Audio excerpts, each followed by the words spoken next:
The water apple is a juicy fruit that is found in Southeast Asia. It is also known as the watery rose apple or bell fruit. It is a member of the rose family and is related to other fruits such as apples, pears, and quinces. The water apple grows on a small tree that typically reaches heights of around 3 meters. The tree has dark green leaves and white flowers. The water apple fruit is round and typically measures around 4 centimeters in diameter. It has a red, pink, or yellow thin skin. The flesh of the water apple is white or pink and has a small seed in the center of the flesh.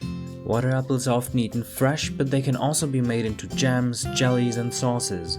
They have a sweet taste with a slightly acidic flavor.